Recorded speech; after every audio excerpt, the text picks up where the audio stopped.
To all of you, welcome back to Priyal nursing classes. आज का topic है हमारा लंग एब्सेस। लंग एब्सेस भी क्या है? एक लंग डिसऑर्डर है। ठीक है, तो इसमें क्या होता है? Lung abscess is collection of the पस विद इन द लंग्स। जो हमारे लंग्स होते हैं उनके बीच में क्या होना, किसी भी प्रकार से पस का कलेक्शन हो जाना क्या कहलाता है? लंग एब्सेस कहलाता है, क्योंकि जो लंग एब्सेस कहलाता है। अब इसकी डेफिनेशन की बात करते हैं। तो डेफिनेशन क्या कहा गया है? Lung abscess is defined as necrosis of the pulmonary tissue and formation of cavity containing necrotic debris or fluid caused by microbial infection। ठीक है, तो डेफिनेशन क्या कह रही है कि किसी भी माइक्रोबियल इन्फेक्शन के कारण, कॉज्ड बाय माइक्रोबियल इन्फेक्शन, किसी भी माइक्रोबियल इन्फेक्शन के कारण क्या होता है? नेक्रोसिस ऑफ पल्मोनरी टिश्यू, यानी पल्मोनरी टिश्यू का क्या हो जाता है? नेक्रोसिस हो जाता है। नेक्रोसिस मीन्स होता है टिश्यू डेथ। ठीक है, जब कोई इन्फेक्शन होता है, कोई इन्फेक्शन कॉज होता है हमारी बॉडी में, तो उसके बाद प्रोटेक्टिव प्रोसेस होती है जो कि जिसको हम कहते हैं इन्फ्लामेशन। तो इन्फ्लामेशन की प्रोसेस में क्या होता है? सारी इम्यून सिस्टम क्या हो जाता है? एक्टिवेट हो जाता है, और वो क्या करता है? कुछ इम्यून सेल को क्या करेगा? रिलीज़ करेगा, जो कि क्या करती हैं? जो भी माइक्रोब्स है जो इन्फेक्शन कॉज कर रहा है उसको क्या करती? किल करती हैं। उसको किल करती हैं, साथ साथ कुछ हेल्दी टिश्यू सेल वो भी क्या हो जाते हैं? किल हो जाते हैं। ठीक है, तो वही क्या कहलाता है? नेक्रोसिस। सेल या टिश्यू की डेथ होना मीन्स नेक्रोसिस। ठीक है, तो क्या कह रहा है? Necrosis of pulmonary tissue. अब इन्फेक्शन हुआ है तो इन्फ्लामेशन के कारण क्या होगा? पल्मोनरी टिश्यू क्या हो जाएंगे? नेक्रोसिस हो जाएंगे, टिश्यू डेथ होगी, और एंड फॉर्मेशन ऑफ कैविटी, और क्या होगा? कैविटी का फॉर्मेशन होगा। ठीक है, फॉर्मेशन होगा कैविटी का, कंटेनिंग नेक्रोटिक डेब्रिस, जो कि क्या हो, जिसमें क्या क्या होगा? जो कैविटी का फॉर्मेशन होगा उसमें क्या क्या होगा? Necrotic debris. नेक्रोसिस जो हुई है, टिश्यू की जो डेथ हुई है, तो उनका जो डेथ मटेरियल है, डेड मटेरियल, उसको हम कहेंगे नेक्रोटिक डेब्रिस।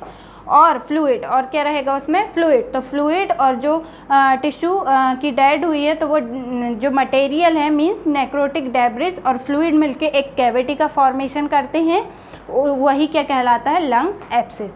मींस डेफिनेशन क्या है कि किसी भी माइक्रोबियल इन्फेक्शन के कारण टिश्यू, जो पल्मोनरी टिश्यू की डेथ हो जाना, और वहाँ पे क्या हो जाना? कैविटी का फॉर्मेशन हो जाना। कैविटी का फॉर्मेशन में क्या क्या होगा? नेक्रोटिक डेब्रिस होगा और फ्लूइड, ये मिलके एक कैविटी का फॉर्मेशन करते हैं, और इसी फॉर्मेशन को हम कहते हैं लंग एब्सेस, जो कि कहाँ होता है? दोनों लंग के बीच के स्पेस में, यानी विद इन द लंग्स।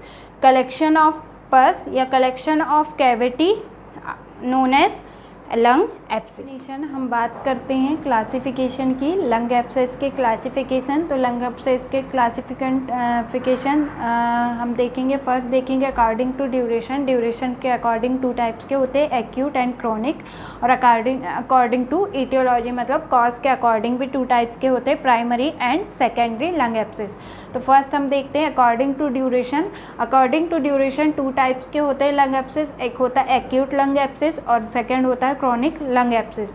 ठीक है, तो acute means less than 6 week. अगर 6 वीक से कम का ड्यूरेशन है लंग एब्सेस का, तो वो कहलाएगा एक्यूट लंग एब्सेस। वहीं अगर मोर देन 6 वीक से ज़्यादा हो गया है, लंबे टाइम हो गया है, तो वो काय में आएगा? क्रोनिक लंग एब्सेस में।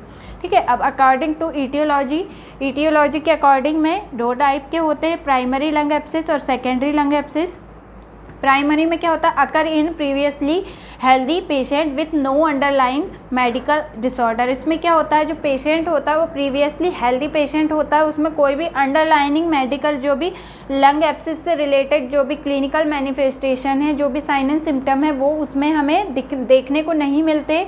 कोई भी मेडिकल डिसऑर्डर हमें देखने को नहीं मिलेगा, पेशेंट प्रीवियसली हेल्दी होगा। दूसरा है यूजुअली सॉलिटरी। ठीक है, अब सेकेंडरी लंग एब्सेस में क्या है? Patient with underline and predisposing condition. Patient क्या है? हो सकता है उसे पहले से कोई लंग डिसऑर्डर रहा हो, कोई भी इन्फ्लेमेशन हो चुका हो, इन्फेक्शन कॉज हो चुका हो लंग से रिलेटेड। ठीक है, या पहले ही उसको जो लंग एब्सेस की कंडीशन क्रिएट हो चुकी हो, और क्या है? May be multiple. अब क्या है? लंग एब्सेस में हमने देखा कि जो लंग के बीच में क्या होता है, कैविटी फॉर्मेशन हो जाता है, ठीक है। तो मे बी मल्टीपल, मतलब एक कैविटी का रूप ले लेता है जो भी यानी फॉर्मेशन है, जो भी डेब्रिस है, नेक्रोटिक डेब्रिस, और उसमें क्या रहता है, कैविटी और फ्लूइड वो मिलके एक थिक सा एब्सेस बना लेते हैं। तो वो क्या होगा, जो प्राइमरी है उसमें तो फर्स्ट टाइम हुआ है, वो पहले से हेल्दी है, लेकिन सेकेंडरी में क्या है, पहले भी उसकी मेडिकल हिस्ट्री रह चुकी है, तो हो सकता है मे बी मल्टीपल, यानी मल्टीपल हमको उसमें एब्सेस देखने को मिल सकते हैं, ठीक है। तो ये है classification of aetiology of lung abscess या कॉजेज ऑफ लंग एब्सेस। तो क्या क्या कॉज हो सकते हैं जिसके कारण लंग एब्सेस क्या हो, क्रिएट हो। तो फर्स्ट एंड मेजर कॉज होता है aspiration of infected foreign material. किसी भी प्रकार का इन्फेक्शन को, फॉरेन बॉडी को क्या हो कर लिया हो, पेशेंट ने इनहेल कर लिया हो, एक्सपायरेट कर लिया हो, तो उसके कारण क्या होगा, लंग एब्सेस कॉज हो सकता है। सेकंड है प्रोसीडिंग बैक्टीरियल इन्फेक्शन, मतलब पेशेंट को क्या है, कोई बैक्टीरियल इन्फेक्शन उसे चला आ रहा हो, ऑलरेडी उसे कोई बैक्टीरियल इन्फेक्शन हो, और उस दौरान पे भी क्या हो सकता है, लंग एब्सेस कॉज हो सकता है। थर्ड है सेप्टिक एम्बोलिज्म। सेप्टिक एम्बोलिज्म की कंडीशन है तब भी क्या कॉज हो सकता है, lung abscess. Septic embolism means होता है ऑब्स्ट्रक्शन इन ब्लड वेसल्स, है ना, हमारी जो ब्लड वेसल्स होती हैं उसमें किसी प्रकार से ऑब्स्ट्रक्शन हो जाना कहलाता है सेप्टिक एम्बोलिज्म। और अगर जो हमारी ब्लड वेसल्स हैं उनमें किसी प्रकार से ऑब्स्ट्रक्शन हो गया है तो उसके कारण भी क्या हो सकता है, लंग एब्सेस कॉज हो सकता है। मिससेलनियस मीन्स होता है ट्रॉमा इन लंग, यानी किसी भी प्रकार का ट्रॉमा लंग में हुआ है, कोई इंजरी हुई है तो उसके कारण भी लंग एब्सेस कॉज हो सकता है। इम्यून डेफिशिएंसी भी एक कारण है किसका, लंग एब्सेस का। इम्यून डेफिशिएंसी अगर है किसी पेशेंट को तो वो भी कॉज कर सकता है लंग एब्सेस। तो ये है major cause of lung. Clinical manifestation क्या है और इसी में हम देखते हैं रिस्क फैक्टर क्या है। क्लिनिकल मैनिफेस्टेशन का अगर पेशेंट है तो उसमें हमें क्या क्या साइन एंड सिम्टम देखने को मिलेंगे। फर्स्ट हमें क्या फीवर देखने को मिलेगा, क्योंकि इन्फ्लामेशन की प्रोसेस जहाँ भी होगी वहाँ पे हमें फीवर देखने को मिलेगा। तो पेशेंट में फीवर, साइन एंड सिम्टम में फीवर देखने को मिलेगा। चेस्ट पेन होगा उसे, है ना। लॉस ऑफ एपेटाइट, भूख नहीं लगेगी। स्वेटिंग ड्यूरिंग नाइट के टाइम पे क्या होगा, स्वेटिंग होगा। Cough with sputum, cough release होगा विथ स्पुटम। फटीग, थकान फील होगी उसे। डिज्निया, ब्रीदिंग डिफ़िकल्टी फील होगी। वॉमिटिंग होगी और वेट लॉस होगा। तो ये सारे सिम्टम्स हमें लंग एब्सेस के पेशेंट में देखने को मिलेंगे। इसके अलावा जो रिस्क फैक्टर है लंग एब्सेस के लिए, रिस्क फैक्टर क्या क्या है, माल न्यूट्रिशन, प्रॉपर न्यूट्रिशन अगर मिल नहीं रहा है पर्सन को तो उससे भी क्या हो सकता है, लंग एब्सेस के चांसेस बढ़ जाते हैं। सीवियर इलनेस, बहुत यानी गंभीर उसको इलनेस है, कुछ किसी प्रकार से उसे कोई इलनेस है, कोई बीमारी है, सीवियर है, तो उस टाइम भी कॉज हो सकता है lung abscess. Coma, patient coma में अगर तो भी उसे हो सकता है। इंट्यूबेशन, पेशेंट इंट्यूबेशन पे है तब भी कॉज हो सकता है इन्फेक्शन। और इन्फेक्शन कॉज होने से इन्फ्लामेशन होगा, और इन्फ्लामेशन होने से क्या होगा, नेक्रोसिस होगी, जिससे क्या होगा, कैविटी का फॉर्मेशन होगा, और वही क्या होता है, लंग एब्सेस, ठीक है। डायबिटीज़ का पेशेंट है तो उसको रिस्क रहता है। प्रीयर सर्जरी, इससे कोई यानी इससे पहले जो भी पेशेंट है उसकी कोई पहले सर्जरी हुई हो तो उस कंडीशन में भी रिस्क रहता है। लंग डिसीज़, किसी लंग एब्सेस के अलावा कोई लंग डिसीज़ हो उसे तो भी चांसेस रहते। रीनल फेलियर है पेशेंट का तो भी उसे लंग एब्सेस की रिस्क रहती है, क्योंकि रीनल फेलियर होगा तो क्या होगा, फ्लूइड का को रिटेन करना और एक्सक्रीट करने का काम किसका रहता है, रीनल, है ना, रीनल फंक्शन रहता है। अब रीनल फेलियर है तो क्या है, फ्लूइड प्रॉपर तरीके से क्या होगा, बाहर नहीं निकलेगा, तो फ्लूइड प्रॉपर बाहर नहीं निकलेगा, या फिर हो सकता है कि बहुत ज़्यादा मात्रा में एक्सक्रीट हो। उस कंडीशन में क्या होगा, फ्लूइड नहीं रहेगा बॉडी में, तो जो डेब्रिस है, जो भी नेक्रोटिक डेब्रिस है या जो भी इन्फ्लामेशन के बाद जो भी कैविटी हो रही है या जो भी पस फॉर्मेशन हो रहा है वो उसमें फ्लूइड नहीं रहेगा, तो वो क्या होगा, और थिक होगा और अपने आप में एक एब्सेस का निर्माण कर लेगा, एक एब्सेस बना लेगा। तो ये भी एक मेजर रिस्क होता है।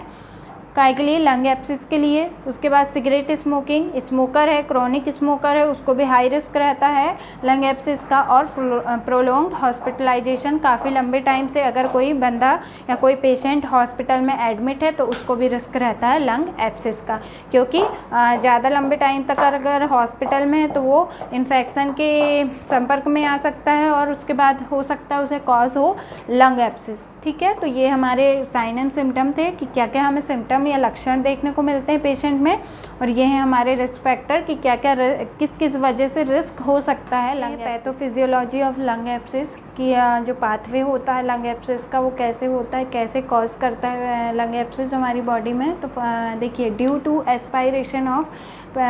एस्पायरेशन एंड पेरिडोंटल डिसीज़, क्या है, किसी ड्यू टू यानी किसी भी वजह के एस्पायरेशन, जैसे मैंने आपको बताया किसी भी माइक्रोब्स का एस्पायरेशन हो जाना, किसी भी इन्फेक्टियस माइक्रोब्स को इनहेल कर लेना उस कारण, या पेरिडोंटल डिसीज़, या उसके अलावा उसको कोई डिसीज़ है जो कि हमने रिस्क फैक्टर में इससे पहले देखी है ना। तो किसी भी प्रकार की कोई डिसीज़ है रिस्क वाली, या फिर एस्पायरेशन कर लिया है पेशेंट ने, तो उसके कारण क्या होगा, bacteria reach the lower airway and infection is initiate. अब जब इनहेल कर लिया, एस्पायरेट कर लिया, तो बैक्टीरिया कहाँ जाएगा, लोअर एयरवे पे जाके, और फिर क्या करेगा, इन्फेक्शन कॉज करेगा।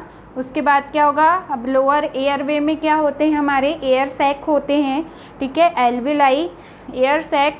तो जब एयर सैक में इन्फ्लामेशन होता है, एयर सैक में इन्फ्लामेशन को हम क्या कहते हैं, निमोनिया। ठीक है, तो बैक्टीरिया कहाँ चलेगा, लोअर एयरवे में चलेगा और इन्फेक्शन कॉज कर दिए, तो उसके कारण क्या होगा, एस्पायरेशन निमोनाइटिस। मीन्स हमने निमोनिया में पढ़ा है कि एयर सैक में इन्फ्लामेशन क्या कहलाता है, निमोनिया। तो यही क्या कहलाएगा, एस्पायरेशन निमोनाइटिस।